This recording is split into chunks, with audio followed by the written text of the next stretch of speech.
Bonjour, bienvenue à toutes et à tous. Nous sommes très heureux de vous accueillir pour cette nouvelle table ronde du Power Earth Summit. Hier soir, Fanny Agostini, journaliste engagée, pour nous faire patienter juste avant l'arrivée du président Barack Obama, nous disait qu'une chose nous réunissait, tous ensemble dans la salle, c'était la volonté apparemment absolument partagée de sortir des énergies fossiles. Cet après-midi, je serai peut-être un peu moins ambitieux, et je dirais que ce que nous partageons toutes et tous ici, soit sur scène, en public, en ligne, c'est une expérience de l'inadaptation de nos villes au climat. Je viens de Bordeaux. Tous les étés à Bordeaux, nous croulons sous une espèce de chaleur écrasante derrière nos pierres bordelaises. Régulièrement, on a des reportages de nos écoles, des établissements scolaires, pas tout à fait adaptés, pas tout à fait équipés au changement des saisons. Les élèves, les professeurs, les techniciens de ces établissements peuvent apprécier les 4 saisons dans toute leur diversité, jusque dans les salles de classe parfois. Et puis ici, nous sommes au CNIT, au cœur de la Défense. Peut-être une des meilleures illustrations de ce que veut dire une jungle urbaine dans une conception qui, à cette époque-là, qui est pourtant pas si lointaine, voyait toute considération bioclimatique comme de l'ordre peut-être du gadget. Nous sommes réunis pour parler justement de la conception bioclimatique de la ville. À premier abord, nous pourrions penser que c'est à la fois intuitif et contre-intuitif comme notion. Contre-intuitif parce que, comme je viens de l'expliquer, ça va un peu contre notre expérience vécue tous les jours pour ceux qui travaillent, vivent, traversent les villes. Et à la fois intuitif parce qu'on se dit, mais une ville qui serait adaptée à son environnement, où elle était construite, c'est juste de la plus simple logique. Donc, je vous propose d'en comprendre ce paradoxe, d'en partager peut-être une définition claire avec notre panel, d'explorer les initiatives, de dénouer les freins, d'identifier les espoirs, avec nos 3 invités qui sont illustres dans leur domaine et qui auront la tâche de nous faire, de nous toutes et tous ici, des militants bioclimatiques urbains actifs. C'est en tout cas ce qu'on espère. Je vais commencer par Madeleine Masse, d'abord. Vous êtes architecte urbanisme, diplômée de l'École nationale supérieure d'architecture de Paris-Belleville et de la Technische Universität de Berlin, je ne parle pas allemand, désolé.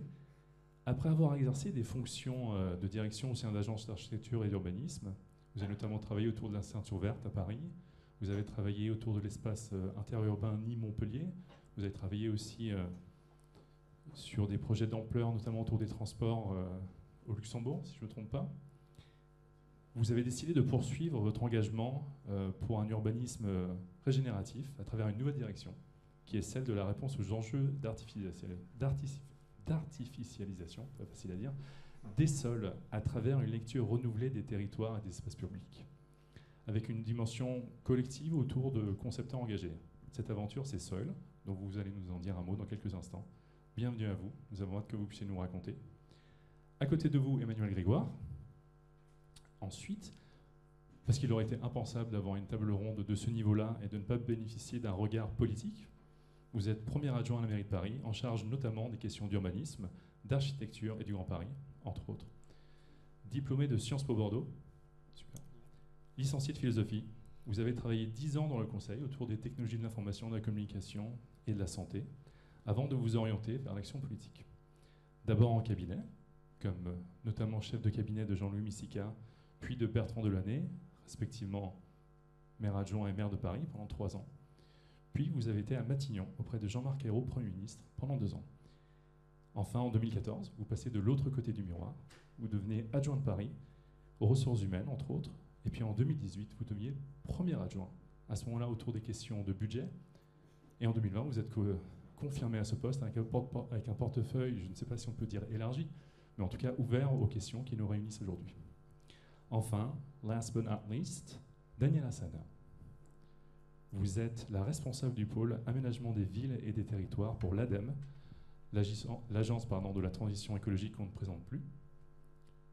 Vous êtes dans la direction adaptation, aménagement et trajectoire bas carbone, donc parfaitement indiqué pour siéger en majesté à cette table.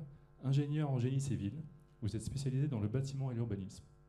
Vous travaillez sur les questions de durabilité depuis 25 ans et à l'ADEME depuis 2007. Où vous coordonnez aujourd'hui les actions de l'Agence sur l'urbanisme durable autour de ses missions de planification bas carbone, sobriété, résilience urbaine, nouvelle mobilité, rafraîchissement urbain, tous ces sujets que nous allons aborder aujourd'hui. Et puis en outre, vous avez été pendant plus de 10 ans experte auprès de la Commission européenne sur ces questions. On a cherché plus experte que vous sur le sujet, on n'a pas trouvé, donc vous siégez avec nous à cette table. La première question que j'aimerais vous poser à toutes les trois, c'est, pour qu'on puisse partager peut-être un diagnostic clair, quelle est pour vous la définition même d'une ville bioclimatique? Et je vous propose de suivre l'ordre des présentations et commencer par peut-être Madeleine. Sacrée question. Je vais tenter la définition. Pour moi, la ville bioclimatique, c'est une ville qui répond à 4 défis. Le premier défi, c'est le défi climatique. Donc, c'est une ville qui a engagé sa transition pour faire face aux pics de chaleur et au climat en général. Le deuxième défi, c'est un défi qui est lié à l'usage et une ville qui embarque l'intégralité de la biodiversité des publics, qui engage de la mixité et qui engage une reconquête des espaces publics et dans l'accueil qu'elle peut générer dans l'ensemble de ces espaces. Le troisième défi, c'est un défi qui est lié, on va dire, à la question de la mobilité, les flux, la façon d'innerver la ville avec tous les modes de transport et notamment engager la décarbonation de la mobilité, mais voilà, une ville qui est en capacité de pouvoir répondre à tous les usages de la mobilité et de manière apaisée, réduire les conflits d'usage qui sont générés aujourd'hui par ces modes qui se font parfois face. Et puis le quatrième enjeu de la ville bioclimatique, c'est un peu lié à la question de l'héritage et de la durabilité. Alors durabilité, c'est un mot qui a été beaucoup utilisé et qui est re-questionné parce que c'est voilà, le développement durable, enfin, c'est des questions qui ont été un peu modifiées, on va dire, qui sont abordées différemment aujourd'hui. Mais je fais écho notamment à la ville de Paris, avec la question de trouver une conciliation entre le patrimoine, l'héritage de cette ville existante, du déjà là, et la capacité à se transformer, c'est-à-dire à respecter son identité historique et en même temps engager une transition écologique et environnementale forte. Donc voilà, c'est un peu les 4 défis qui, pour moi, en tout cas, nous animent à l'agence pour essayer de questionner cette ville bioclimatique. Et je ferai un focus assez important sur la question du sol, que je partage aussi avec les autres intervenants, mais sur le sol qui est reconsidéré, qui est revenu sur le haut du débat, notamment avec la loi ZAN, en se disant que le bâti participe énormément à la construction de la ville bioclimatique, mais il ne faut pas oublier les espaces du commun et le sol et sa capacité à engager la transition, à la fois, comme je l'ai dit, par rapport aux espaces publics, mais aussi à sa capacité, en fait, sa valeur écologique et de séquestration et de biomasse, etc., et tout ce que ça génère. Donc reconsidérer la question du sol et remettre cette expertise sur le haut de la pile pour engager la mutation de la ville. C'était absolument passionnant. Est-ce que je pourrais quand même vous demander de me redéfinir une ville bioclimatique en une phrase, s'il vous plaît? La même chose en une phrase? Oui, mais très longue du coup. Ok, alors, parce que c'était une phrase en fait.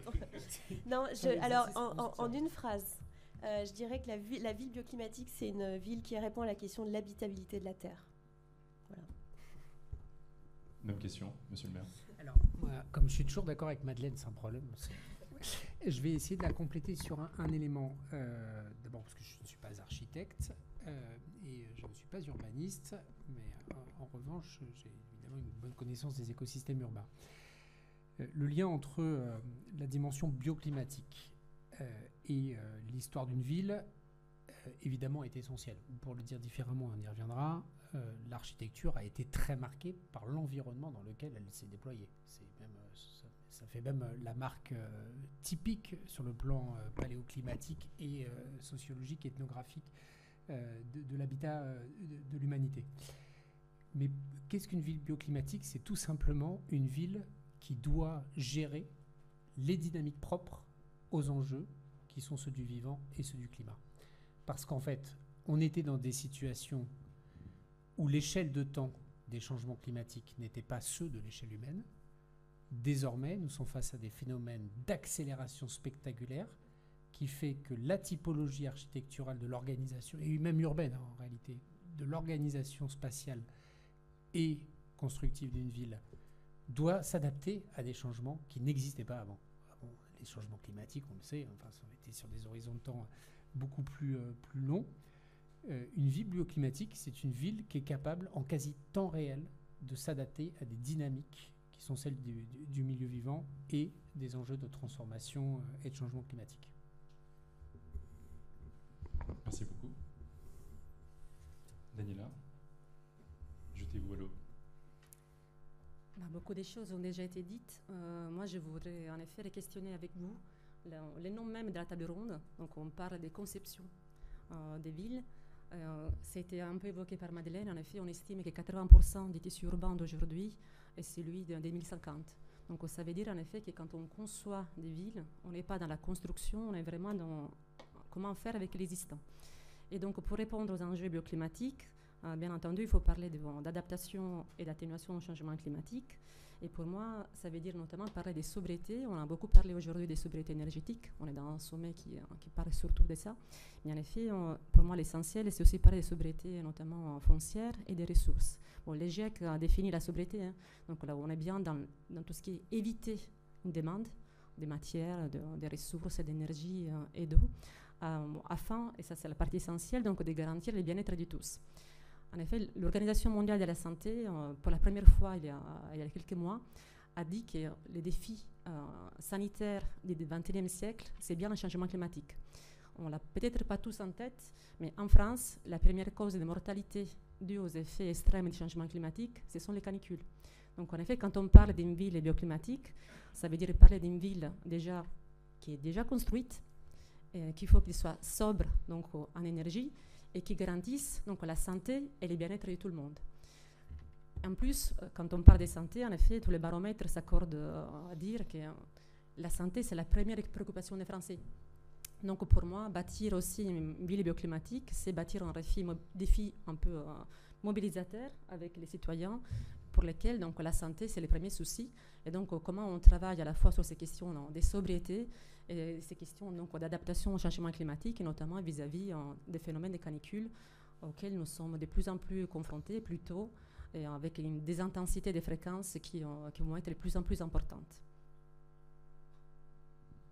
À vous écouter tous les trois, je constate un certain décalage entre la définition même d'une ville bioclimatique, son ambition, et la ville qu'on expérimente toutes et tous. On a tous pris les transports, ou peut-être même pour certains pris la voiture pour arriver ici. On a tous marché dans les escalators et observé la dalle de la Défense. Est-ce que, alors je me permets, en étant totalement béotien sur ce sujet, je me permets une question peut-être bête. Est-ce que pour remplir ces objectifs très ambitieux, et qui semblent frapper du coin du bon sens, il ne faudrait pas mieux repartir à zéro? Et est-ce que la moins pire des solutions ne serait pas de tout raser et tout reconstruire pour avoir une ville qui ressemble à celle qu'on voudrait? Non.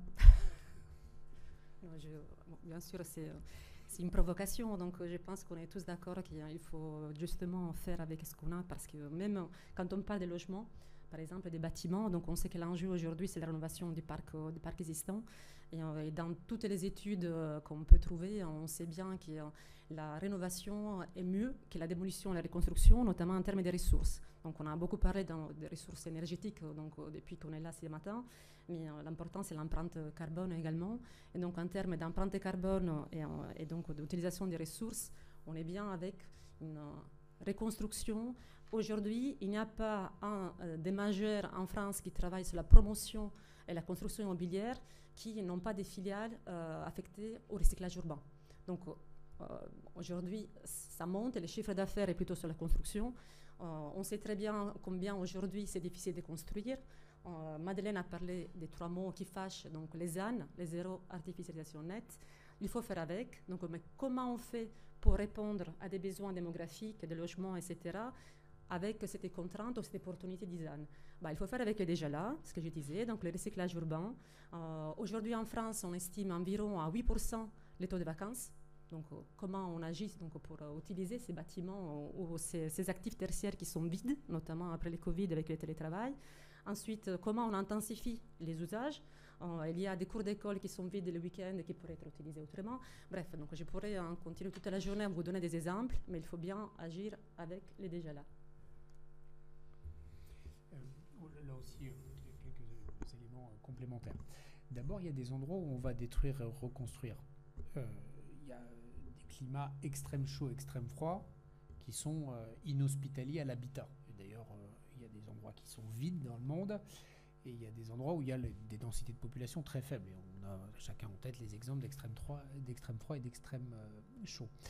Le changement climatique va exacerber ça.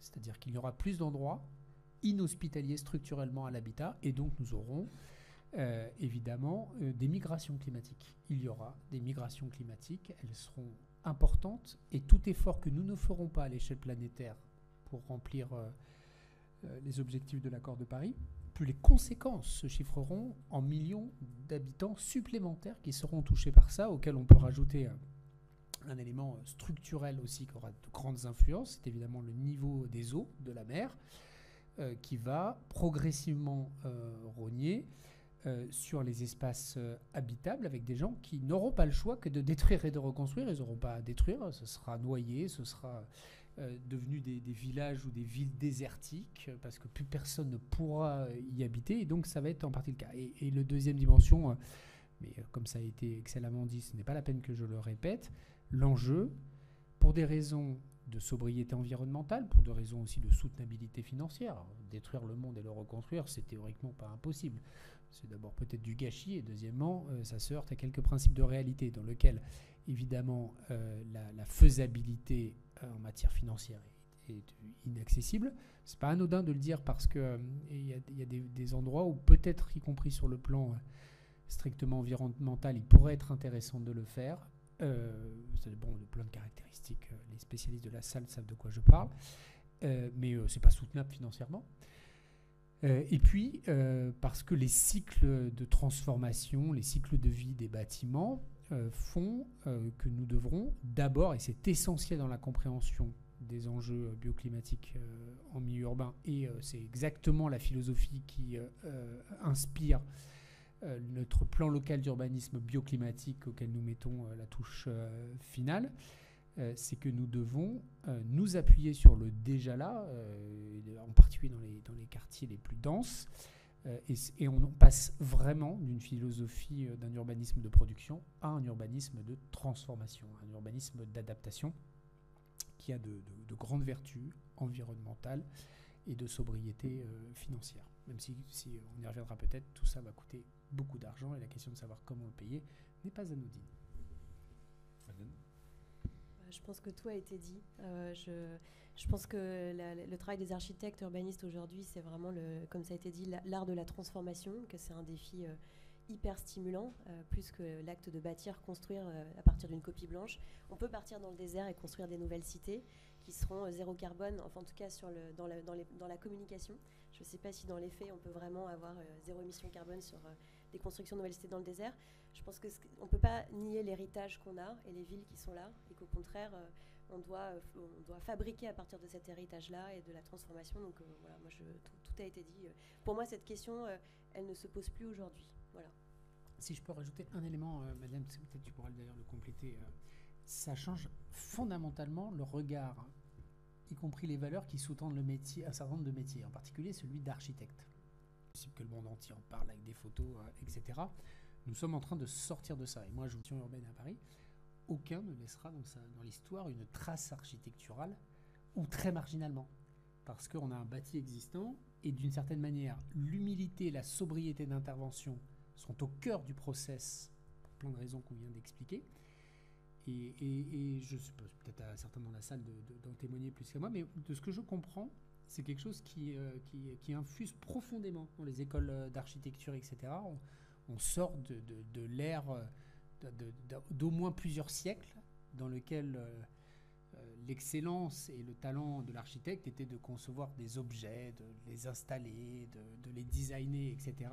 pour quelque chose qui est fondamentalement beaucoup plus finalement science sociale que science dure, on va dire, et beaucoup plus proche de la vie réelle que de l'ingénierie. Je ne peux que acquiescer à 100 000% ce qui vient d'être dit. Et je vous invite, comme c'est un peu le sujet de la journée et de la journée de demain, d'aller voir l'exposition au pavillon de l'Arsenal sur énergie légère. Donc on parle justement d'énergie et de sobriété énergétique. Et c'est complètement en écho avec ce que vous venez de dire sur une nouvelle esthétique, en fait, une nouvelle esthétique de la ville, une nouvelle esthétique de l'architecture, qui est dans une quasi-invisibilité de l'intervention et qui engage justement une nouvelle pratique que je soutiens profondément. Alors, en écho avec ce que vous venez de dire, notamment vous, monsieur le maire, qui a dézoomé un peu en pensant aux questions géopolitiques, internationales, évidemment climatiques, est-ce que... Alors, pardon, ce sont des provocations, je ne veux pas être... Mais est-ce que enfermer le débat, tel que nous l'avons peut-être fait, autour justement des seules villes, n'est pas déjà un piège en soi? Cette opposition ville, campagne, qui va un peu avec ce qui a créé des îlots urbains comme la Défense d'ailleurs, jusqu'à des temps pas si anciens. Est-ce que c'est pas justement le lien avec une meilleure répartition des territoires? Vous parliez tout à l'heure des phénomènes qui ont été créés, tous les trois, vous avez parlé des phénomènes qui ont été créés par le Covid et par l'abandonnement peut-être du tout aux immenses immeubles pour notamment les questions professionnelles. Est-ce que c'est pas une différente articulation de l'aménagement du territoire en tant que tel qui doit régir peut-être à ces questions, et y compris de ville bioclimatique? Si, si, bien sûr, mais comme le thème de la table ronde, c'était pour une conception bioclimatique de la ville, nous avions centré notre propos sur la ville. Mais nous pouvons évidemment parler. D'abord, je ne crois pas du tout à l'opposition ville-campagne. Courteline avait une très belle formule: mettez les gens à la campagne et ça devient la ville. Je veux dire, on a un sujet de concentration, de création de valeur, d'emploi, d'écosystèmes qui ont leur propre dynamique, etc. Et la ville, ça n'existe pas sans la campagne et vice-versa. Et je trouve qu'il y a beaucoup de facilité intellectuelle à cette confrontation théorique et spatiale.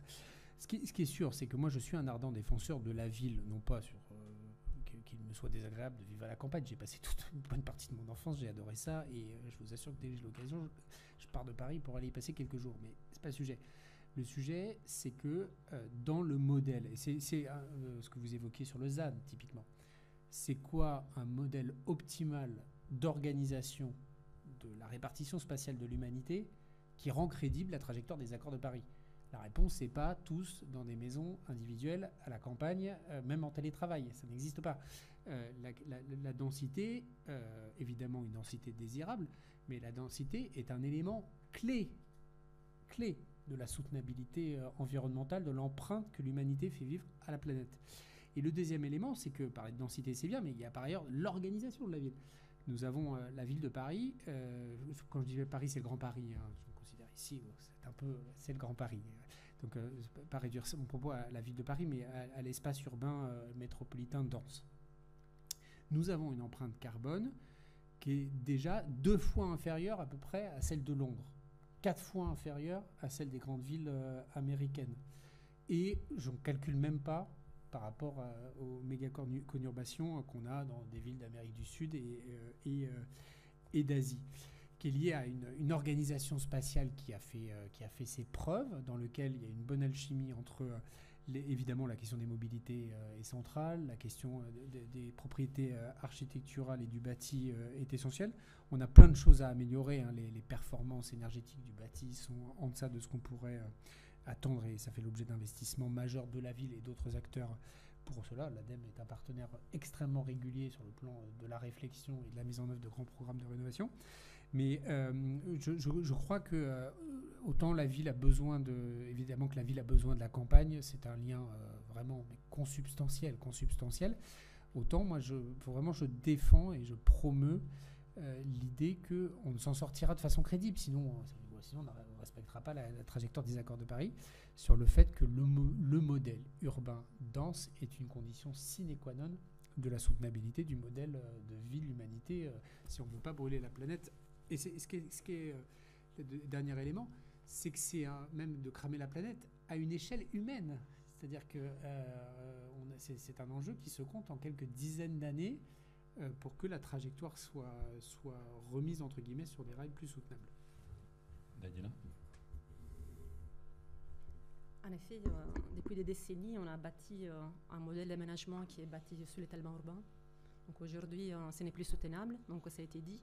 Et comme je le disais, il y a plein de solutions. En effet, en France, on a un peu les mythes du pavillon dans la maison individuelle. Et puis, il y a cette crainte de dire on va tous être les uns sur les autres, mais en effet, il y a plusieurs modèles de densité, les densités désirables, et puis surtout, comment on fait en sorte que justement ces densités soient conjuguées avec la qualité de vie. Donc souvent, on parle par exemple des villes apaisées, donc travailler plutôt sur la végétalisation des villes, sur la mobilité active, sur l'espace un peu qualitatif dans les espaces publics. Et justement, aujourd'hui, il n'y a pas de solution unique. On parlait tout à l'heure de la problématique des canicules, parce que l'îlot de chaleur urbain, qui est un phénomène qui concerne plutôt la ville, les canicules concernent aussi les campagnes. Donc, en effet, le problème de la surchauffe urbaine, en tous les cas, est généralisé.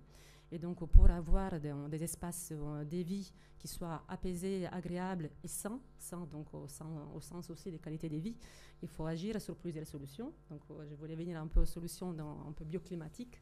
En effet, la végétalisation. Mais la végétalisation ne sert à rien toute seule, par exemple, si il n'y a pas d'eau. Parce qu'il n'y a pas d'eau, les végétaux ne peuvent pas jouer le rôle donc, de rafraîchissement. Et on considère même qu'en 2050, les 80% des essences qui sont plantées aujourd'hui seront en souffrance, parce qu'il manquera l'eau. Donc aujourd'hui, il est question de végétaliser, mais oui, mais où et comment, à quelles conditions, en veillant en effet à la présence en eau, à l'adaptation au climat futur, au potentiel allergène de certaines essences, etc. Ensuite, il y a en effet tout ce qui est forme de la ville.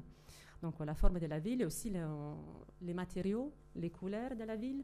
Et, donc, et là, en effet, c'est important de travailler sur l'existant, car, par exemple, si on travaille sur une ville comme la ville de Paris, on ne peut pas dire on peint des toits en blanc partout et on a résolu le problème. En effet, ça permet de gérer un peu la surchauffe urbaine, mais déjà, ça dépend de la problématique, parce qu'on a des problématiques de confort d'été et des problématiques de confort d'hiver. Donc, dans certains bâtiments, c'est la problématique des conforts d'hiver est prioritaire, on ne va peut-être pas peindre ces toits en blanc. Voilà, donc là, je vais vraiment sur des solutions un peu pratiques, mais tout ça pour passer en fait deux messages qui me semblaient importants aujourd'hui, qu'il n'y a pas en effet des solutions uniques pour répondre à ces enjeux du bioclimatisme, et surtout parce qu'il faut s'adapter au climat d'aujourd'hui et futur en fonction des régions, et puis en effet qu'il y a une question de co-bénéfices. Des fois, même si on n'aime pas trop, on parle des solutions sans regret. Bien en effet, la végétation, par exemple, peut être considérée un peu une solution sans regret, car on s'adresse à la fois à l'adaptation au changement climatique, parce que ça permet de rafraîchir. Il y a des essences qui permettent de séquestrer du carbone. Donc l'important, c'est de travailler sur un sol vivant et en pleine terre pour pouvoir séquestrer du carbone et répondre aux enjeux aussi d'atténuation au changement climatique.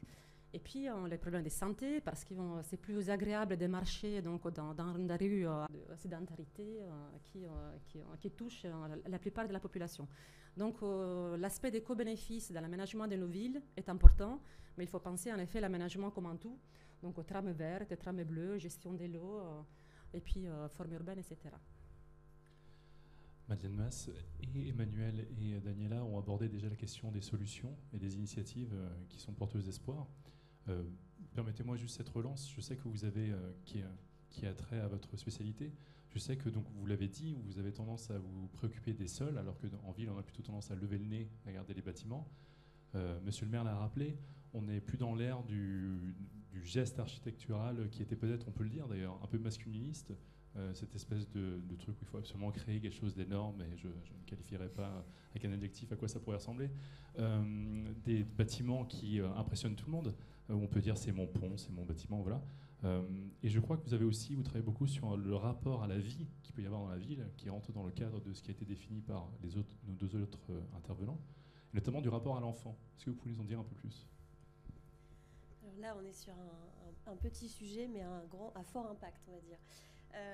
Le sujet de l'enfant dans la ville, c'est un révélateur en fait d'énormément de choses sur les espaces publics et sur la façon dont on vit la ville, et on vit la ville dense. Et c'est, on va dire, une espèce en voie de disparition depuis plusieurs décennies. C'est-à-dire que les enfants ont disparu de la ville. Alors j'entends les enfants en autonomie sur l'espace public, parce qu'il y a bien des enfants dans la ville. Mais la question, c'est où sont les enfants qui sont en autonomie, et comment ils peuvent parcourir et déambuler dans la ville, et comment ils se sont appropriés cet espace-là. Donc juste dans les années 80, on avait une autonomie de vol de ses propres ailes de 4 km, et aujourd'hui on est à peu près à 0. Et donc on commence à reconquérir cet espace-là, notamment avec tout ce qui est fait à Lyon et dans la ville de Paris, sur les rues, aux écoles et compagnie. Pardon, très rapidement, comment vous calculez ça ? Il y a eu des études qui ont été faites en fait sur le le périmètre d'autonomie des enfants dans les années 80 et même avant, et sur la détérioration de cette autonomie-là. Et aujourd'hui, dans des observations, des études sociologiques, et Bordeaux aussi a mené des études sur ce sujet-là, et on a observé qu'en fait, il y avait pratiquement plus aucun enfant en autonomie dans la ville. En tout cas, on était plutôt sur une assignation à résidence, voilà, pour la plupart des enfants. Ce qui a un impact sur l'état psychologique de certains enfants, qui a un impact sur la santé. Et il y a aussi d'autres études qui ont montré la détérioration des conditions physiques et sportives de certains jeunes adolescents aussi. Et ça a aussi un impact très fort sur la connexion à la nature, la connexion à la ville. Et ça fait écho à ce qui a été dit juste avant. On a tendance à stigmatiser les territoires et stigmatiser les zones périurbaines, mais aujourd'hui, il y a énormément de jeunes parents qui quittent la ville pour retrouver une connexion à la nature, un accès à un jardin. Donc on ne peut pas leur reprocher de prendre cette décision-là pour leurs enfants. Donc il faut plutôt travailler sur à la fois comment on rend plus désirable et plus acceptable le fait de vivre en métropole quand on a des jeunes enfants, et à la fois comment est-ce qu'on arrive à rééquiper et transformer aussi les territoires pour décarboner les mobilités et les modes de vie quand on est dans les territoires plus diffus. Donc il faut travailler à toutes les échelles. Et l'enfant est un indicateur assez intéressant, parce qu'à l'heure des labellisations, on adore ça en fait, hein, les labels, les certifications, on a des BREEAM, des HQE, etc., les écoquartiers. Je pense que le meilleur indicateur de l'habitabilité d'un espace public ou d'un quartier, c'est la présence des enfants en autonomie. Et c'est pareil par exemple pour une piste vélo. Une piste vélo dans n'importe quelle ville, métropole, etc. Si vous voyez un enfant qui la parcourt à vélo seul, ça veut dire que c'est une excellente piste vélo, voilà, et qu'elle est parfaitement réussie parce qu'elle a une ergonomie qui est hyper appropriable, elle est sécurisée, elle est rassurante, etc., etc. Et je pense que le défi, c'est de créer l'intégralité des espaces publics qui permettent à tous les types de publics, les enfants notamment, de rendre acceptables et appropriables ces espaces. Et quand on dit l'enfant, c'est pas que l'enfant, c'est aussi la question des personnes âgées, c'est la question de tous les publics. Parce qu'en fait, on voit bien que la ville dense a été, on va dire, dimensionnée pour l'heure de pointe du matin et du soir. Et vous parliez de l'empreinte masculine, peut-être de la conception de la ville. Donc je rebondis sur ce que vous avez dit. Mais ce qui est intéressant, c'est de regarder comment est-ce qu'on peut fabriquer une ville qui n'est pas juste adressée aux jeunes actifs, qui vont travailler, donc qui se déplacent, pas seulement en voiture, mais qui se déplacent aux heures de pointe du matin et du soir, et qu'on fabrique une ville qui répond à d'autres temporalités d'usage et pour tous les publics. Et aujourd'hui, la ville aux enfants se résume aux aires de jeu. Et je vous mets au défi, moi je fais Shifumi avec mon mari le matin pour savoir qui va à l'aire de jeu en plein cagnard, dans un petit parc avec des toboggans en métal. Il faut en fait débarriériser en fait ces espaces-là et faire en sorte que la ville en tant que telle soit une méga aire de jeu pour les enfants. Emmanuel, monsieur le maire, c'est peut-être une invitation à parler de votre PLU à ce moment-là, un peu plus en détail. Oui. Si vous en avez envie, bien sûr. Bien coordonné. Non, mais c'est ce que dit Madeleine, et c'est tout à fait exact. Hein. C'est quelque chose qui, évidemment, nous inspire beaucoup, avec plusieurs dimensions, mais je les rappelle. La question de la gestion des temps et des usages, et ce que vous avez évoqué aussi avec un exemple qui nous plaît beaucoup, qui est celui des cours d'école, grand programme de transformation des cours d'école, et dans leur conception même, mais aussi dans leur temps d'usage. On a ouvert massivement les écoles le week-end aux associations, aux parents d'élèves en autonomie pour utiliser ces espaces. Par il manque d'espace pour qu'on puisse s'en priver aussi souvent. Peut-être là aussi, pour ne pas répéter ce que dit Madeleine, mais souligner une contrainte, c'est que bien évidemment que nous souhaitons que la ville soit un espace de jeu pour les enfants, et peut-être même pour tous les âges de la vie. Mais enfin, à côté, il y a d'autres corps de métiers ou d'autres intérêts qui viennent télescoper cette volonté. C'est les acteurs économiques veulent pouvoir y faire leur métier, les taxis veulent pouvoir rouler, les artisans pestent quand ils sont coincés dans les embouteillages. Et honnêtement, ils ont raison. Mais du coup, quel est l'équilibre sur l'articulation des usages et des objectifs de la ville ? Disons que pendant très longtemps, l'enjeu environnemental et l'enjeu d'usage sociétal de la ville, il existait, mais il était au 4e rang des priorités. Et il y a un rééquilibrage dans l'articulation de tout cela. C'est pas simple, hein, puis vous l'observez évidemment, c'est un peu chaotique de mettre en cohérence ces intérêts divergents, mais on va y arriver parce qu'il n'y a pas le choix, et puis y compris parce que pour la tension qui est la principale, qui est en gros les usages récréatifs et pacifiés à tous les âges de la vie versus les intérêts économiques et les contraintes que ça fait peser sur la ville, je pense que la question de la soutenabilité et de l'attractivité économique à long terme d'un territoire dépend beaucoup de l'autre pendant. Et donc, il faut que tout le monde fasse des efforts, parce que si la ville s'enferme, comme elle l'a fait pendant quelques dizaines d'années, au nom du tout-voiture, comme modèle, comme paradigme des mobilités, peut-être même comme paradigme symbolique de l'émancipation, du succès, etc. Et fort heureusement, c'est quelque chose qui change sur le plan sociétal. Ça ne peut pas marcher, ça ne peut pas marcher. Aux États-Unis, on voit bien à quel point l'urbanisme est bousculé par ce qui s'est passé, accéléré par la crise Covid. C'est pas que la crise Covid, mais la crise Covid a accéléré des phénomènes de transformation. Qu'est-ce que c'est ?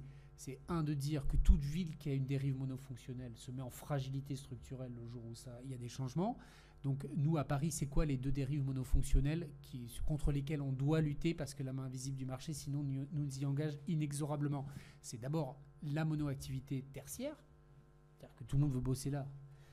Et deuxièmement, la monoactivité liée au surtourisme. Ce sont deux phénomènes qui sont à la fois très importants pour Paris, puisque c'est la condition de la richesse, c'est aussi la condition du financement de nombreuses autres politiques publiques, mais c'est une pression permanente contre laquelle on doit lutter.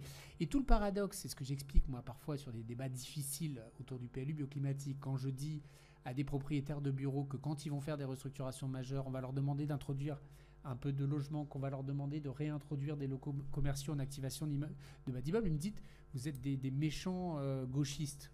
D'abord, c'est pas faux.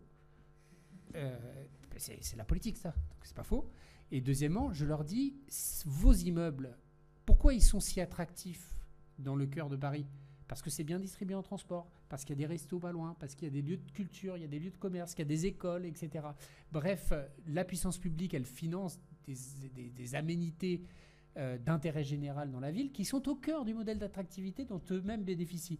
Et donc, ils doivent un tout petit peu concourir à l'effort.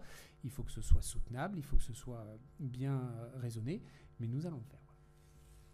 Daniela, Madame la Directrice, vous êtes une experte, nous l'avons dit, mais vous êtes aussi totalement dans l'opérationnalité, puisque ça fait 25 ans maintenant que vous travaillez à la mise en œuvre des solutions.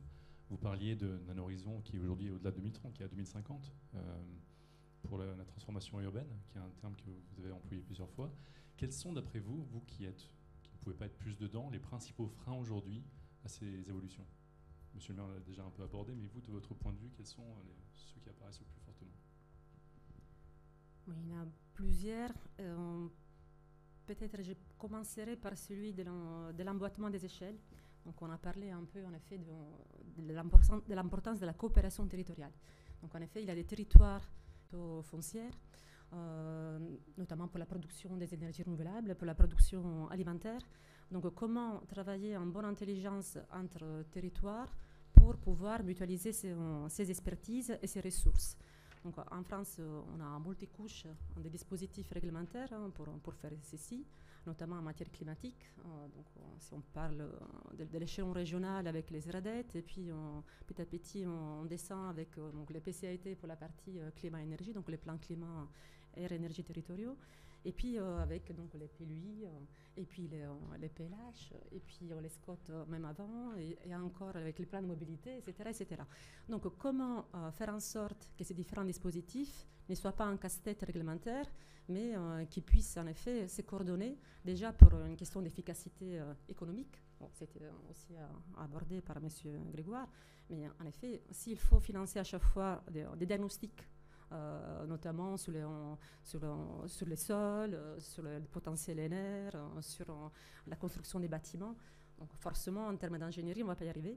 Donc comment mutualiser les efforts en termes d'ingénierie, d'études, pour pouvoir ensuite mettre en place des plans d'action qui soient efficaces, qui se parlent et qui soient en articulation entre différents échelons.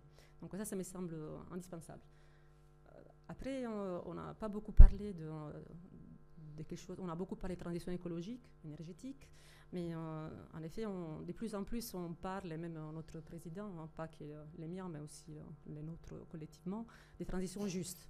Donc, pour faire en effet une transition... oui, on peut les citer, mais... Donc, transition juste, ça veut dire pour moi aussi bâtir des modalités démocratiques. Donc, comment en effet mobiliser tout et chacun, donc avec des récits qui ne soient pas culpabilisateurs, et pour que chacun se sente responsabilisé et en capacité d'agir. Et tout ça donc, dans un collectif. Donc c'est vrai que, par exemple, typiquement, la conférence citoyenne pour le climat, pour moi, c'était un excellent exercice démocratique qui a donné lieu à des pistes, à des mesures, pas toutes mises en œuvre. Mais en tous les cas, on montre bien que quand on met ensemble des personnes avec chacun donc, un background, des compétences et des sensibilités différentes, on leur explique un peu les enjeux, ça montre vraiment une intelligence collective exceptionnelle. Et donc pour moi, c'est ça, c'est d'une part donc, cette coopération territoriale, parce que les efforts à fournir ne seront pas les mêmes pour tous les territoires, et les ressources pour les faire ne sont pas les mêmes non plus. Et puis, donc, quelles sont les modalités démocratiques pour que chacun puisse participer à ces efforts? Nous allons dans un petit moment, dans un instant même, passer la parole au public pour celles et ceux qui auraient des questions pour nos trois intervenants. Avant ça, j'aimerais juste vous poser une question.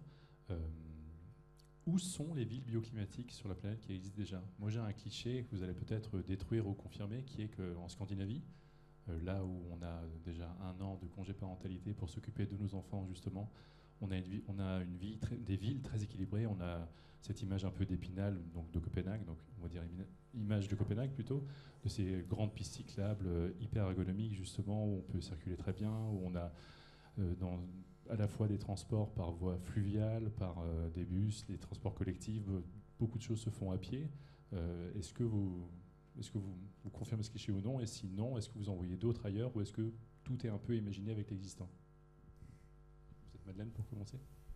Mais en fait, toutes les villes sont potentiellement bioclimatiques. En fait, il faut révéler juste leur potentiel et engager les mutations qui sont à faire sur les 4 champs dont on a parlé tout à l'heure.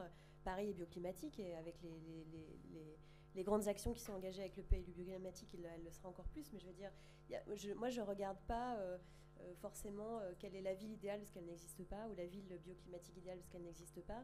Ce qui m'intéresse, c'est comment on intervient maintenant, comment on se met au boulot, et quelles actions on peut mener sur les territoires qui sont là, qui sont sous nos pieds. Et ça se traduit à Paris, dans les territoires plus diffus. Nous, on travaille sur toute l'échelle de communes, on travaille à Évron, on travaille à Bordeaux, voilà. Et en fait, maintenant, il faut engager le travail, quoi. Mais certaines villes peuvent être plus avancées que d'autres et peuvent servir de modèle. Oui, bien sûr, il y a plein de modèles. En fait moi, il y a un peu le fantasme des pays du Nord qui auraient toutes les solutions, à la fois en termes de mobilité, tout ça.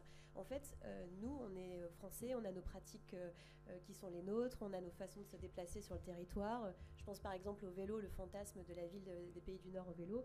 Nous, on n'a pas la même pratique du vélo, parce qu'on a fait notre véloration récemment, et donc on est dans des méga conflits d'usage, parce qu'on découvre un peu la pratique ou l'explosion de la pratique dans la ville. Donc on ne peut pas juste prendre le modèle des villes scandinaves en disant c'est ça qu'il faut faire, parce que si on l'applique à nos villes, on se retrouve dans des situations très compliquées. On l'a vu sur le parvis de la Défense, on le voit aussi parfois dans Paris ou dans d'autres territoires. Donc il faut faire très attention à ne pas juste prendre les modèles ou les bonnes pratiques de territoires qui sont pas la façon dont nous on les vit ici. Donc il faut plutôt réfléchir, peut-être regarder ce qui marche pas, mais s'inspirer de différentes solutions qui ne sont pas forcément des villes en tant que telles, mais des solutions ou des dispositifs qui nous paraissent inspirants, mais qui sont à tester. Et je pense qu'il y a un énorme travail de préfiguration et de démonstration qui est à faire. Il faut être très humble aussi par rapport aux actions qui sont engagées, parce que parfois on se dit on a la solution, on l'a vu là-bas, on l'applique. En fait, il faut commencer à regarder comment est-ce qu'on peut agir. Et l'humilité fait vraiment partie de la transition écologique. Commençons à regarder, à tester et à préfigurer. Et ça passe par des dispositifs d'urbanisme transitoire qui permettent de voir si on n'a pas pris la mauvaise direction avant de se lancer dans des grandes opérations. Et plutôt que de regarder la carte postale, regarder la trajectoire qui a mené à ça. Oui. Et puis, oui, on peut regarder la trajectoire, mais on peut se dire aussi que peu importe la trajectoire, parce qu'on peut être un peu découragé aussi parfois, faut y aller, quoi. Et nous, on a une phrase qu'on adore à l'agence qui est chaque mètre carré compte. Le GIEC dit chaque tonne de CO2 évité compte. Chaque mètre carré compte. Donc on intervient partout et on le fait avec humilité, engagement, et peu importe le chemin qu'il y a à parcourir, qui peut être un peu déstabilisant ou hyper embarquant, enthousiasmant, faut y aller, quoi. Oui, peut-être un complément sur deux approches conceptuelles différentes, et je pense que de la confusion peut naître un jugement de valeur sur les modèles qui me semble contestable. D'abord, une ville bioclimatique, c'est une ville qui est adaptée à l'environnement dans lequel elle vit et dans lequel l'organisation sociétale correspond à l'endroit dans lequel on vit. Ou pour le dire différemment, un village de Touareg dans le désert ou des igloos, c'est adapté. Pas de jugement de valeur à avoir. Mais hier j'avais un rendez-vous, il se trouve, le hasard fait que hier j'étais avec la maire de Copenhague, à Cannes, je t'oublie Pim. le bilan, c'est là la deuxième notion que je veux introduire, c'est le bilan carbone. Parce que Copenhague a plein de vertus en matière de bilan carbone et mobilité, mais le bilan carbone sur le plan de l'habitat n'est pas bon. Pourquoi? Parce qu'il chauffe tout le temps.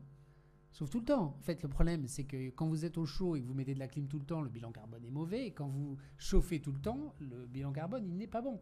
Et donc, il n'existe pas de modèle vertueux d'habitat dans des milieux inhospitaliers à l'habitat humain qu'on est obligé tactiquement de compenser par de la production d'énergie phénoménale. Et alors, l'absurdie, là aussi, sans mettre de jugement de valeur, peut-être un tout petit peu. Non, mais pour donner deux exemples, un que vous connaissez bien, c'est la Coupe du Monde au Qatar avec des stades à ciel ouvert climatisés. Désolé, on peut le faire dans tous les sens, c'est absurde. Sur le plan environnemental et le plan du bilan carbone, c'est absurde. Sur plein d'autres plans, il y a peut-être des avantages, mais sur le plan environnemental. Et le deuxième exemple, parce que je visitais le stand de l'Arabie Saoudite au MIPIM hier matin, où ils présentaient, de façon très belle d'ailleurs, c'est très très bien fait, la station de ski, qui est construit pour l'accueil des Jeux asiatiques d'hiver de 2029. Alors, certes construit à plus de 2000 mètres d'altitude, mais dans lequel l'intégralité de la neige sera produite de façon artificielle. Parce que parfois il y neige, mais beaucoup trop rarement pour envisager à quelque moment que ce soit d'y faire des stations de ski. Faire du ski là où il neige, c'est pas grave. Encore que question de façon dont on y va, etc. Mais faire du ski dans le désert, ça ne marche pas. Et dans le Grand Nord, c'est un peu pareil, hein, les villes. Et donc, quels sont les modèles? Moi, je le dis, je vais peut-être aller un peu plus loin que Madeleine. C'est quoi le modèle, non pas du modèle bioclimatique, mais le modèle de la sobriété sur le plan de l'empreinte carbone? C'est d'abord, et c'est un coup de chance, c'est pas nous qui l'avons créé, ce sont plutôt les villes européennes, parce que ce sont des climats tempérés. C'est-à-dire qu'on doit gérer du froid et on doit gérer du chaud, mais avec un écart type beaucoup plus faible que bien d'autres des zones dans le monde.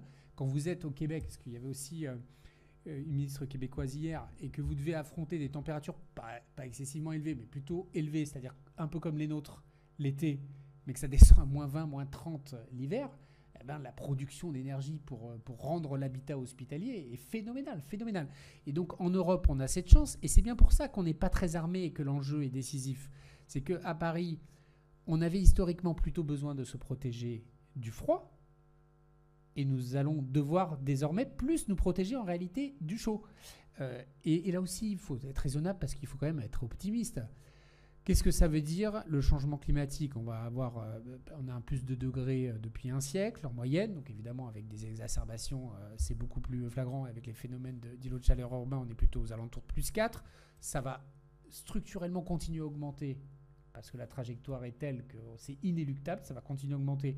Ce que nous faisons maintenant, c'est plutôt pour infléchir l'augmentation dans les dizaines d'années qui suivront, et à l'horizon plutôt 2100. Et les simulations, pour simplifier, on dit, bon, en 2050, l'été de 2003 caniculaire deviendra la norme.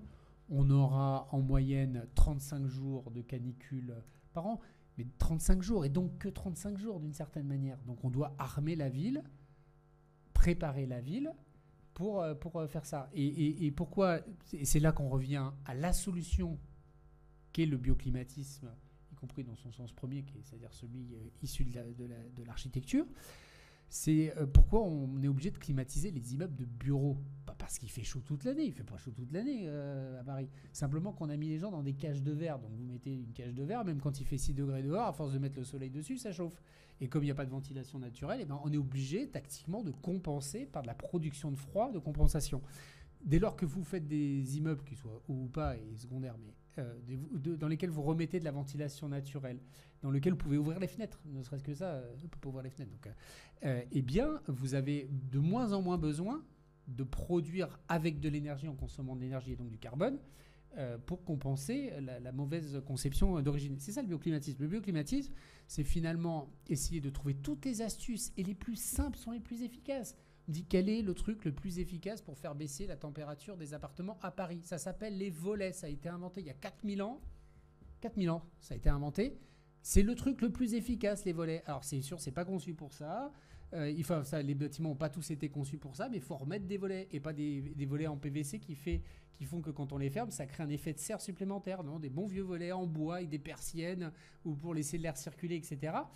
Ça marche, des trucs simples marchent, il faut juste les réintégrer dans une vision de la modernité qui nous avait éloignés des petites astuces de la vie que nos anciens avaient bien compris. Et donc, merci parce que finalement, M. Grégoire a répondu à votre question initiale.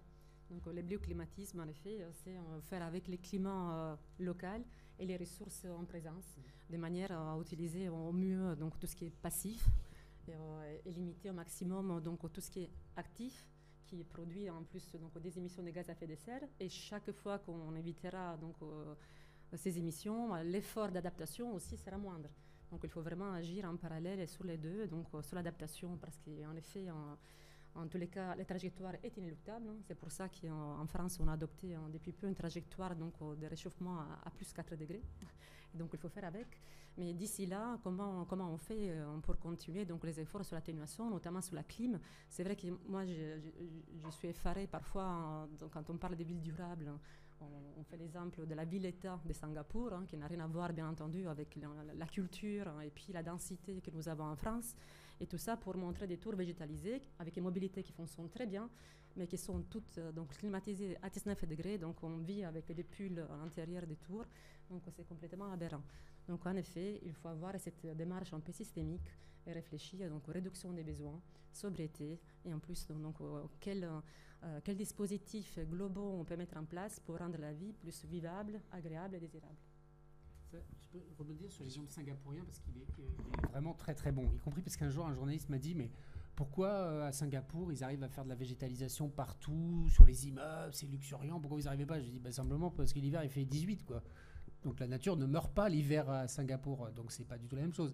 Et ils ont par contre, c'est exactement ce que vous disiez, un bilan environnemental, c'est une ville très végétalisée, très dense, qui a des vertus sur le plan notamment des mobilités. Elle est très compacte, etc., qui en revanche a un bilan carbone du bâti effroyable, parce que c'est un climat tropical, il fait très chaud et dedans il fait très froid. Ce que je disais, ces grands immeubles, etc. Et c'est un exemple intéressant, Singapour, moi j'y suis allé plusieurs fois, avant de m'intéresser à toutes ces questions-là. C'est un modèle vraiment qui est, sur le plan de la ville dense, qui est inspirant. Sauf que eux bénéficient des avantages d'un climat. C'est ça que je pense c'est un bon exemple pour comprendre ce qu'est le bioclimatisme. Ils ont des avantages liés à leur climat, c'est que c'est un climat tropical et tu mets un avocat et ça devient un arbre 3 semaines après. Et ils n'ont pas de cycle de vie des végétaux comme nous, où nous ça meurt et on essaie de tenir l'hiver, etc. Et à l'inverse, ils doivent se protéger du caractère inhospitalier de la chaleur. Et c'est ce qui est intéressant, et moi j'ai pas de jugement de valeur, c'est que pendant des millénaires, les hommes ont habité dans des milieux tropicaux sans que ça leur pose de problème. On n'a pas la mémoire de très grands centres urbains qui se soient spontanément développés dans des milieux tropicaux qui restent quand même assez inhospitaliers. Mais c'est pour ça que je dis que c'est aussi des sujets de valeur. On a décidé un jour que ce qui était bien, c'était d'habiter dans des immeubles qui sont entre 19 et 22 degrés en fonction du jour, de la nuit, etc. Ça ne peut pas marcher exactement comme ça. Donc il y a aussi tout un sujet d'habitus qu'on arrive très bien à expliquer. L'ADEME fait des campagnes là-dessus. Quand il fait froid, on met un pull. Et quand il fait chaud, on met une chemise, on arrête de mettre des cravates, des costards, etc. Et donc c'est aussi tout un plan d'adaptation qui va bien au-delà du bâti. C'est aussi des habitudes, des habitudes de vie. Et moi je trouve que c'est hyper enthousiasmant. Vous connaissez l'exemple qui est habituellement donné, les villes espagnoles et les villes du sud des pays chauds qui ont une habitude d'usage d'espace public qui est une projection à l'extérieur. On reste à l'intérieur quand il fait très chaud et on va à l'extérieur dès qu'il fait un peu frais. Ça donne des milieux urbains très différents. Et on voit bien qu'à Paris, quand il fait trop chaud l'été, on n'a pas le choix, on sort dehors et c'est fait pour ça. Et donc ça, évidemment, ça a des influences sociologiques, ethnologiques absolument majeures et je trouve ça formidable. Est-ce que vous vouliez réagir avant de passer aux questions ou à ce qui a été dit? Non. Donc on a déjà quelques mains qui se lèvent. Je vous propose qu'on en prenne déjà 3, mais il y a 3 mains levées, c'est parfait, pour que nos intervenants puissent répondre. Donc monsieur, vous voulez commencer?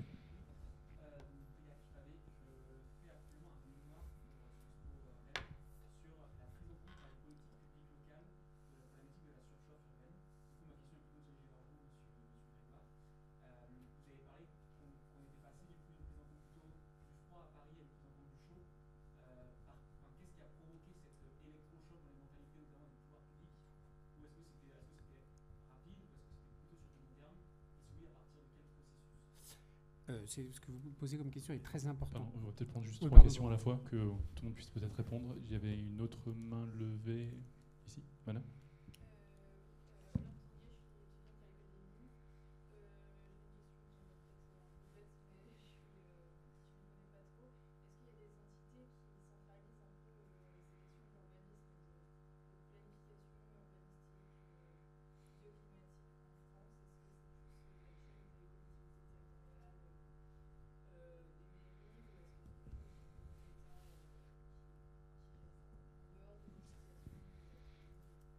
Merci. Il y avait une troisième question, enfin, oui, monsieur.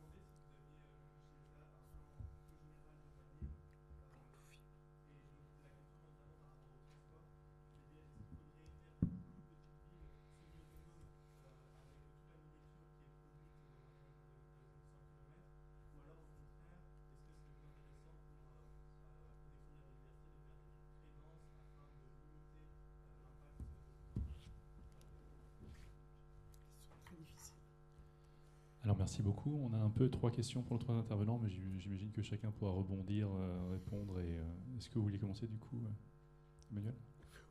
Très rapide. La question que vous posez est essentielle parce que convaincre nos concitoyens qu'il faut agir sur des sujets qui ne s'incarnent pas est difficile. Vous faites 3 années de canicule et tout le monde a compris le réchauffement climatique. Et honnêtement, la prise de conscience est spectaculaire parce que nous éprouvons dans notre chair les effets du changement climatique. Tant qu'on parlait d'empreinte carbone à l'échelle mondiale, en tonnes équivalent CO2, etc., tout ça ne parlait à personne. Mais il y a 2 phénomènes qui sont spectaculaires et qui sont d'ailleurs angoissants parce que la rapidité désormais nous impose d'agir très vite. C'est les phénomènes d'exacerbation climatique que sont les crues, les pluies diluviennes, etc. Et puis les vagues de chaleur. À Paris, la prise de conscience est spectaculaire depuis qu'on a fait 2-3 années de canicule. Celle de 2003 qui a été la plus dure parce que le pays était moins armé. Désormais, nous avons eu des canicules équivalentes, mais avec des pouvoirs publics beaucoup mieux armés, notamment sanitaires pour éviter le pire, et puis services sociaux pour éviter le drame humain qui a été la canicule de 2003. Mais les gens, ils ont compris que ça allait être dur et que ça allait être compliqué. Le deuxième élément, vraiment tout est intéressant, mais je vais laisser les autres personnes intervenir. Je voudrais revenir sur la question que vous évoquez, qui est absolument géniale. J'en sais rien, moi, la réponse, est-ce qu'il faut des petites villes autonomes où on produit localement et on consomme localement ? Parce que ça dépend de quelque chose de très profondément humain. Ça dépend de ce que veulent les gens. Moi, je n'ai pas de modèle de vie à imposer. C'est l'humanité qui choisit son système de valeurs, etc.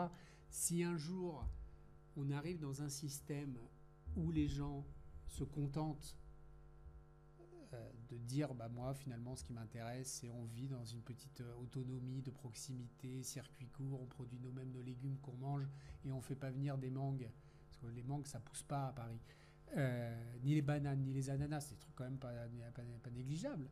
Enfin, il n'y a rien qui pousse à Paris pour nourrir tous les Parisiens au passage. Mais ce que je veux dire, ce qui est intéressant dans votre question, c'est que ce n'est pas une question d'architecture, c'est une question philosophique et politique. C'est quoi le système de valeurs ? Et ce que je trouve intéressant, parce que je ne peux pas y répondre et ce serait beaucoup trop long ici, c'est que c'est ça le défi de notre siècle. Ce n'est pas le réchauffement climatique, ça tout le monde a compris, etc. C'est comment l'humanité, dans son système de valeurs, va intégrer le phénomène. Soit elle ne l'accepte pas, et l'avenir est dystopique, parce que je pense que c'est à l'avant-garde de déséquilibres sociaux bouleversants, dans lequel il y aura ce que j'appelle les nouvelles féodalités, c'est-à-dire les villes protégées par des dômes peut-être, protégées de la pollution, etc. Soit l'humanité se construit un chemin de valeur dans lequel il n'y a pas de la privation, mais de la sobriété qui s'impose à tous, et pas qu'à quelques-uns, pas aux immenses masses populaires, pour le dire, comme je pressens que ça peut arriver. Oui, madame. peut-être juste un tout petit mot sur la question de cette fameuse ville autosuffisante ou cette fabrique peut-être une forme de fantasme où on pense qu'on peut fabriquer des villes qui seraient en autonomie. Voilà. Moi, je voulais juste rebondir là-dessus et je partage ce qui a été dit par Monsieur le maire. Je pense qu'il faut recréer des systèmes de proximité dans la production, mais je pense qu'il faut surtout... J'essaye de continuer sans être perturbée, c'est très difficile. Non, je voulais dire un truc, c'est qu'il faut reconsidérer la question du sol. J'en ai un petit peu parlé, mais on a un petit fantasme de se dire on va rééquilibrer les territoires, on va rapprocher les systèmes productifs, on va avoir de l'agriculture urbaine et ça va répondre aux besoins des concitoyens de manière très locale. Je pense qu'il ne faut pas oublier de remettre sur le devant de la scène la question de la géographie, la question de la géomorphologie, la question des territoires qui sont capables de quoi, où est-ce qu'on produit de l'énergie, où est-ce qu'on produit de l'alimentation, quelle alimentation, ça a été dit à l'instant. Et je pense qu'on a tendance à penser que le sol est plat et qu'il est partout pareil et qu'on peut organiser le système urbain et l'urbanisme en France de manière un peu opportuniste. Et c'est dans le déni de la différence des spécificités des territoires qu'on a en France et de la capacité de certains territoires à être des bassins servants pour d'autres territoires. On a parlé de la relation entre les villes et la campagne, ou les villes et les territoires servants. Il faut imaginer que chaque territoire sert à l'autre et rend des services à l'autre. Donc il y a toutes les logiques de péréquation que ça demande. Et donc il faut remettre ce sujet sur la table et arrêter de penser qu'on peut planifier la France de manière très à plat. On est peut-être certaines et certains d'entre nous à avoir grandi avec les jeux vidéo. Vous savez, un peu où on peut juste... Voilà, exactement, je pense à SimCity, mais à d'autres, on peut construire des civilisations entières en sélectionnant comme ça des cases et on construit tout. Peut-être qu'on a un peu ce fantasme aussi qu'on projette. Daniela Sanna, il y avait une question qui semblait être un peu plus orientée pour vous, qui est la deuxième sur la question de planification urbanistique climatique. Est-ce que vous pouvez peut-être répondre à ça? Oui, je vais juste rebondir en une minute sur ce que donc les autres intervenants ont dit. En effet, pour moi, la question centrale est celle des besoins. Par rapport à ça, en fait, aujourd'hui, il y a des territoires qui sont encore en accélération démographique et d'autres qui sont plutôt en décroissance. Donc, typiquement, aujourd'hui, on sait que l'artificialisation est complètement décorrélée de la croissance démographique. Elle croît 4 fois plus vite que la population. Et ce n'est pas là où la croissance démographique est plus poussée qu'on artificialise le plus. Donc en fait, dans tous les cas, il faut se poser la question vraiment des besoins. Et en plus, les besoins des citoyens changent parce qu'on n'a pas beaucoup parlé aujourd'hui des sciences humaines et sociales. Mais en effet, c'est ce qu'on a envie de faire à 20 ans. Ce n'est pas ce qu'on a envie de faire à 50 ans. Il y a de plus en plus des familles monoparentales. Donc il faudra vraiment regarder comment les sociétés évoluent, quels sont les besoins par rapport au territoire et par rapport au climat qui change. Donc ça, c'est pour répondre à la question. Et pour répondre à madame, en effet, les collectivités sont vraiment à l'œuvre pour tout ça. Après, j'irai regarder plutôt du côté, bien sûr, de l'État. Donc l'État, mon ministère, donc ma tutelle, travaille sur tout ce qui est donc, urbanisme durable. Donc, par exemple, tout ce qui est loi climat et résilience avec l'objectif ZAN est issu du ministère de la Transition écologique et cohésion et territoire. Donc, vous avez beaucoup de ressources à ce niveau-là. Après, bien entendu, il y a aussi tout ce qui est tête et réseau, à la fois en termes d'ingénierie. Par exemple, la Fédération nationale des agences d'urbanisme est une tête de pont sur ces questions d'urbanisme durable. Et puis, les fédérations des collectivités aussi, donc, toutes les associations des collectivités sont vraiment en tête de pont pour travailler sur ces questions. Donc, et puis l'ADEME, dans mon service, on travaille vraiment sur l'urbanisme durable. Et puis voilà, c'était pour répondre. Je ne sais pas si ça a répondu à votre question.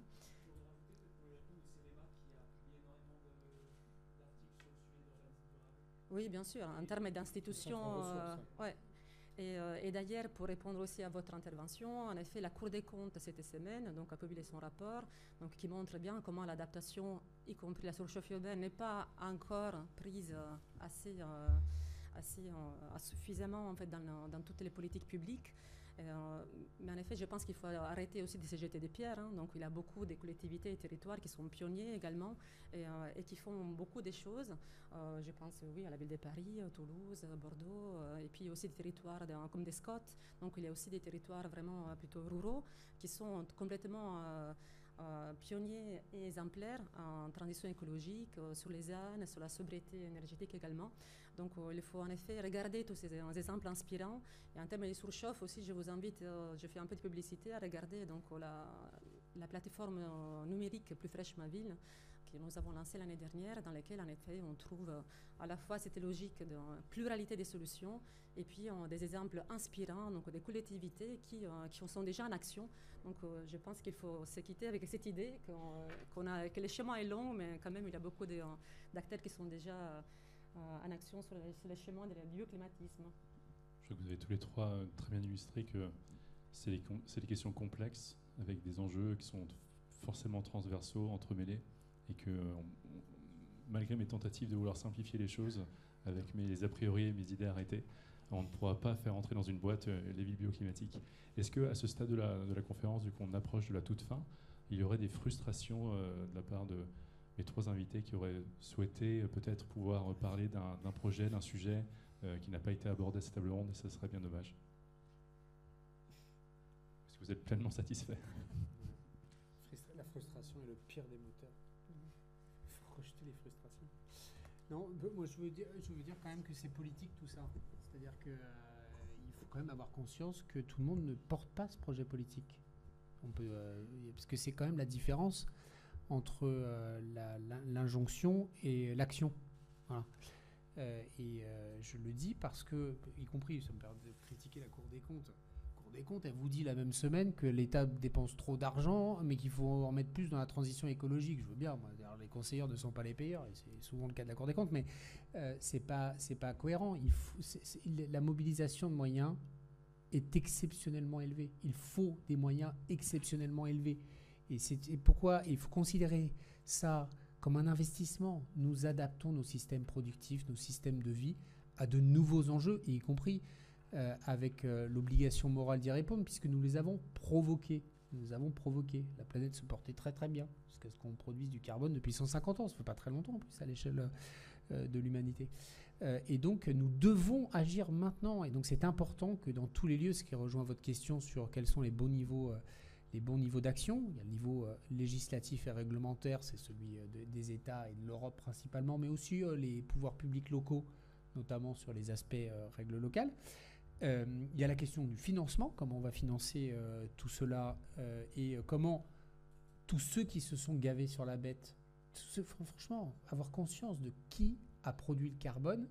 Qu'on peut toujours dire que ce sont les consommateurs, les citoyens à la fin, et donc il est logique que les citoyens payent. Sauf que la captation de valeur intermédiaire, elle a été spectaculaire. Et c'est pareil, c'est beaucoup trop compliqué. Un autre sujet que je veux faire, parce qu'il y a des fausses idées. On dit le bilan de la Chine, il est exécrable par rapport aux pays européens. Normal, ils fabriquent tout ce qu'on consomme. Nous avons délocalisé la pollution en Chine. C'est nous qui produisons une grande partie de la pollution chinoise. Donc c'est plus compliqué que des visions manichéistes. C'est nous, on est bien, eux, ils sont pas bien. Oui, il se trouve que tout ce qu'on consomme, c'est fabriqué chez eux. Et on a délocalisé le carbone. Et donc, on a délocalisé un certain nombre d'emplois au passage. Mais donc voilà, c'est des questions absolument passionnantes, mais à la fin des fins, tout est politique. Voilà. Je voulais juste, pour rebondir, je pense qu'il y a une difficulté énorme dans la fabrique de ces nouveaux territoires, l'adaptation des villes, c'est la question des choix et de faire les bons choix. Et je vois beaucoup d'élus au quotidien dans les projets qui disent qu'il faut planter un arbre, faire une piste vélo, est-ce qu'il faut déminéraliser, voilà. Et comment est-ce qu'on arrive à trouver le bon équilibre. Tout à l'heure, vous parliez de la question des co-bénéfices, donc c'est un vrai sujet, comment on embarque le plus de choses possible sur un mètre carré. Mais pour faire les bons choix, il faut changer de regard sur les territoires, il faut engager de nouvelles cartographies, il faut avoir une nouvelle manière de mesurer et d'indiquer et d'évaluer en fait ce qu'on est en train de faire. Et donc ça demande un changement de la pratique, et c'est ce qui est engagé dans la pratique architecturale et urbaine, en tout cas c'est nécessaire.